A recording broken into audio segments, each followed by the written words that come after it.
Listen, this is not a motivational video, but this is probably the most important video you can watch during a time like this while the market tanked the way that it has and everybody else is talking about, the dreams, the Lambos, the Ferraris, the watches, the houses. This is the message you need to hear. I can show you my house. I can show you my savings. I can show you all that stuff. But I'm telling you, my life changed when at 27, 28 years old, I had $250,000 in the bank and I was driving a Ford Focus and everybody thought I was crazy. And I want to share this mindset with you. Odds are you're going to click off this video because you want to go get entertained. But those few of you that watch this, when 10 years from now the next market crash comes, you're going to sit there and say, thank God I paid attention to this video about how Pat had a Ford Focus at 28 years old.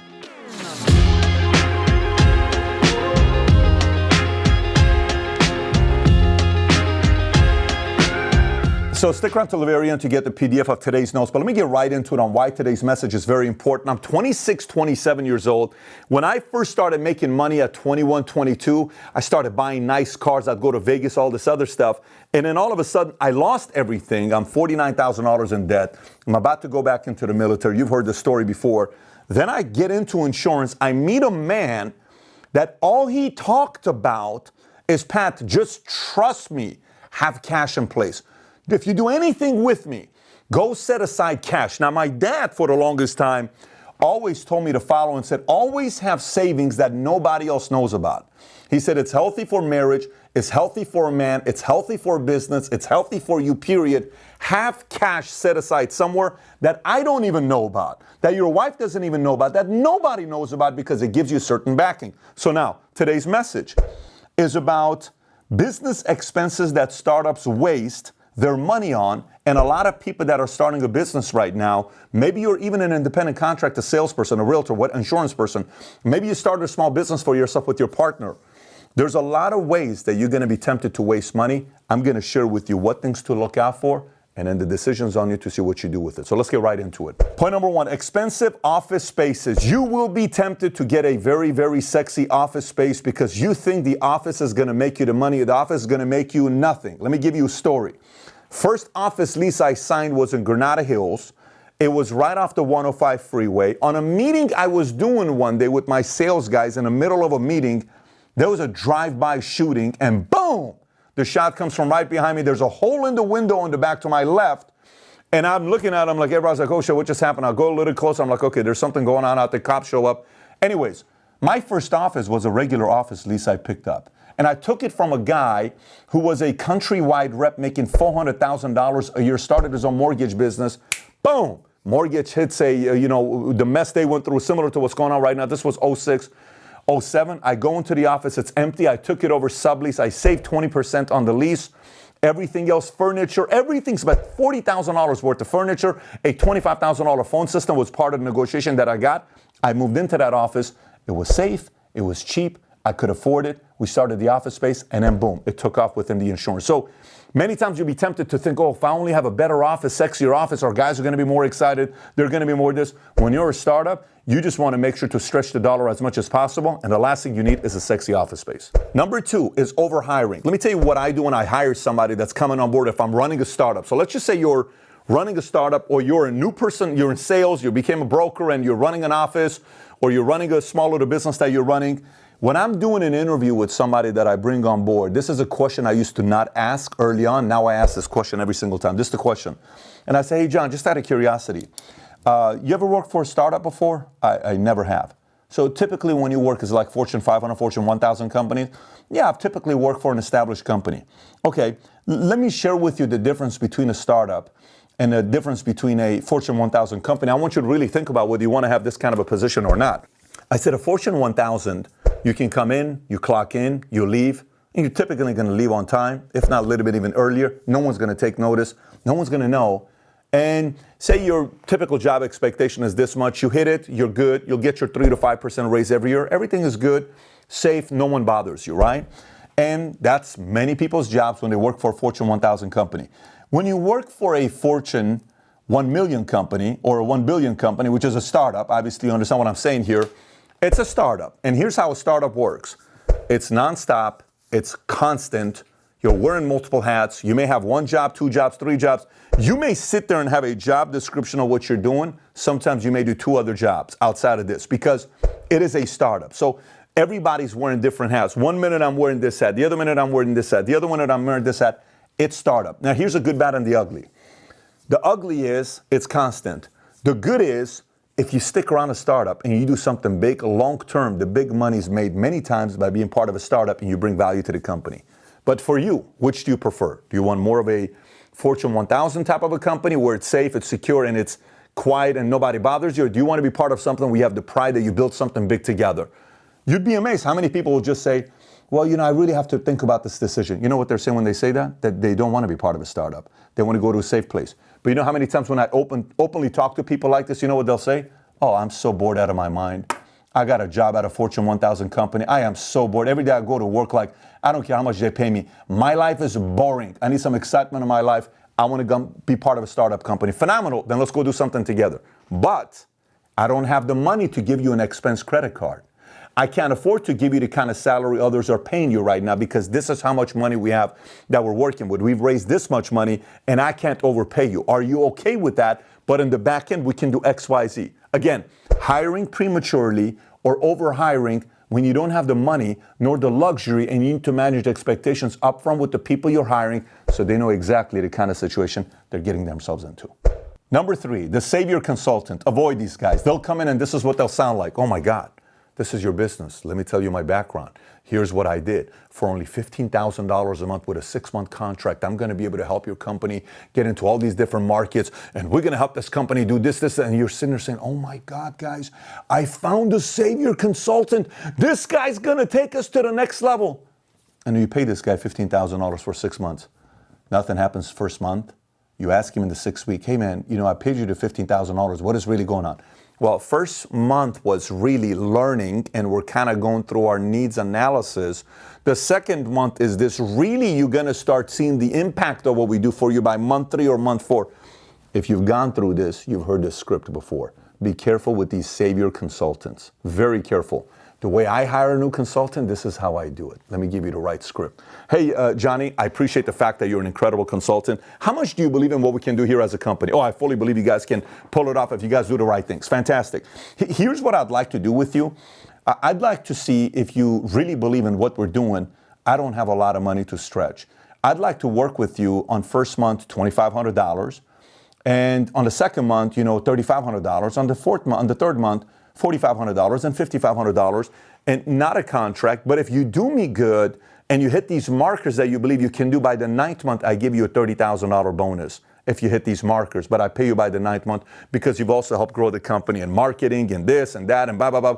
You'll see how many times they'll go like this. I can't do that. They're trying to tell you they were never going to do in the first place. Or they'll say the following, you know what? I understand what direction you're going. I can respect the fact that you're a startup and times are a little bit weird right now. I'm willing to work with you. That's fair because I'm confident in what our team's going to deliver. Salute. Let's do business together.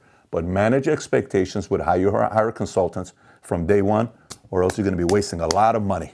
Number 4, lavish employee perks. Let me tell you, a lot of times people are like, well, let me take these guys to a nice restaurant and let me do this and let me do that. Here's what I did, okay, to build a relationship and take care of my employees for the first about year and a half when I started my own insurance company in 2009. Every Tuesday night and every other Sunday, I would barbecue for you. But here's what I would do. I would go to local Vallarta, okay, and I would buy carne asada, okay, and I would buy chicken, I like chicken thigh, and I would marinate it with my own chipotle sauce, and I would put some beer, wine, and certain seasoning that I use and certain Middle Eastern seasoning, and I would cook for you. That chicken would cost me $30. But I would bring it and they would see me cooking for them. Just the fact that I'm spending time cooking for my guys showed a lot of support to them. They liked it and I'm showing value in them.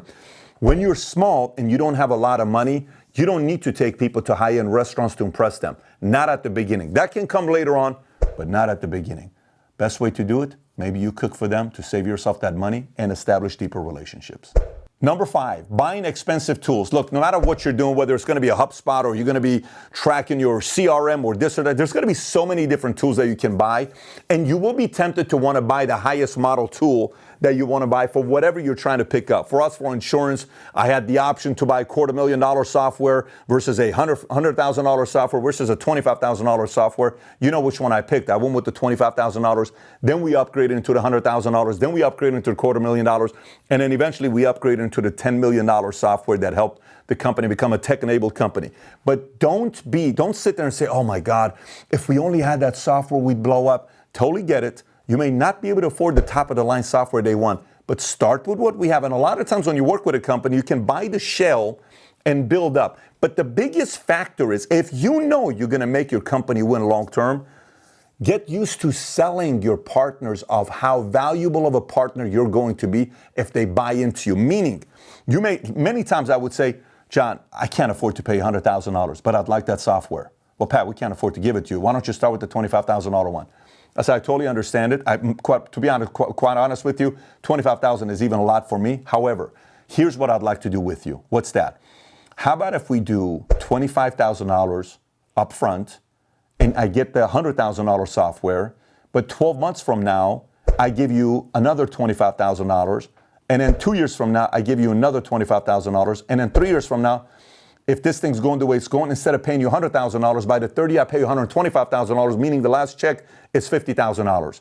And they'll sit there and they'll say, what is us giving a software anyways? It's not like we need more employees. He's not going to be using more employees. He's not going to, you know what?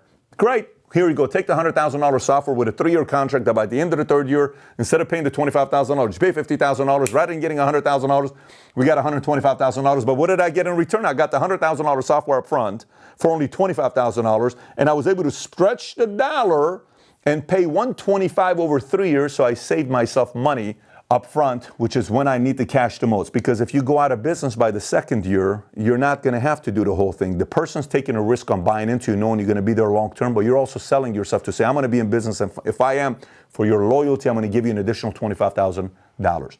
That's the point with the conversations you need to have. Not necessarily the tools, but you need to sell this to people you're going to be partnering up with. Number 6, business travel. Look, at this point, when I travel, I'm generally traveling in a private jet, and life's a different life today, but here's what most people don't know about. Up until my 10th year of running an insurance company, I flew coach myself. I would fly coach. So this means we have millions of dollars in the bank, and I'm still flying coach. And people are asking, why are you still flying coach? Now, don't get me wrong. When you fly coach a long time with American Airlines, you eventually get upgraded to business and first class. So eventually, when I became executive platinum for flying constantly 6 months out of the year, guess what happens? You're naturally going to be upgraded to first class without having to pay for it. But I went coach for a long time. Why? Because there's different philosophies here. Some people say you should fly private from day one because it gets your identity to realize you belong at the top and first class is the way to go. No problem. I sat there and I said, you got about 200 flights a year. Your coach is going to be $450. First class is around $1,500 to $2,000. $200,000, that's going to be $1,000 savings times 200. That's $200,000 in savings over the year. $200,000 in savings is 4 employees at 50 or one C-suite executive at $200,000. I'm good with it. Then I would take the $200,000 and look at the valuation of a company. If I did it 12 times EBITDA, 12 times 200, it didn't cost me $200,000. That was a $2.4 million expense to the valuation of the company. So somebody says it's only $200,000. No. It's $2.4 million on the back end because of EBITDA. So if you can't fly coach, and by the way, I'm 6'4.5", 245 pounds, sitting coach on 4-hour flights and 6-hour flights. So if I can do it, you can do it as well. But the reality is eventually when you do it right, you got savings in the bank. The last thing you're going to be thinking about is coach. You'll be first class and eventually be flying private. But for the longest time, you don't need to fly first class. Coach will save you a ton of money. Point number 7, control enthusiasm. Let me explain to what I mean by this. If you're part of a company that's got 3,000 employees, how many negative people you think work for that company if they got 3,000 employees? Some people will say probably none. Well, that's a lie. If they got 3,000 employees, say 3% are negative, they probably have 90 negative employees. You know what these people do? Well, let me tell you, man, our vice president doesn't care about us. Look at the CEO, look at the market. You know this is not going to work. You know we're going out of business. You know, it's just constant, right? When you're small, when you're big, you can't control negativity. You're going to have negative people working in a lot of different places, and they fake it when they see you. Well, guess what? When you're small, and it's only 3 or 5 or 10 or 20 or 30 or 40 employees, you can't afford negative employees. You have to spot them early and have a, come to Jesus type of a conversation with them, isolated, and let them know this may not be the company for you in the most nice, polite way, and let them leave. But the worst thing you can do is just be like, oh, it's not a big deal. He's okay. Oh, it's not a big deal. It's okay. The longer, I've done this many times, the longer you let this person stick around, the more people are going to quit with them when they quit. The sooner you isolate it and address it, the fewer people are going to go. Negativity cannot be tolerated when you're a startup at all, by nobody when you're small. So listen, the biggest thing about this season is to think like a founder. And I did a video years ago on the qualities of a founder I want to share with you. But before I give you that video, I want to share with you these new hats that just came out, because all I want you to be thinking about while you're going through the mess is the fact that future looks bright. These hats just came out, limited edition. In the middle, it's got Valuetainment all over the place. It's got Future Looks Bright here, Future Looks Bright here, and the Valuetainment logo on the front. You can buy it in white, red, or black to sport this everywhere you go. So other Valuetainers, when they see you, they know which content you consume. If you want to order these limited edition hats, click here. And if you want to watch a video about the founder's mentality, click here to watch 20 qualities of a great founder. Take care, everybody. Bye-bye.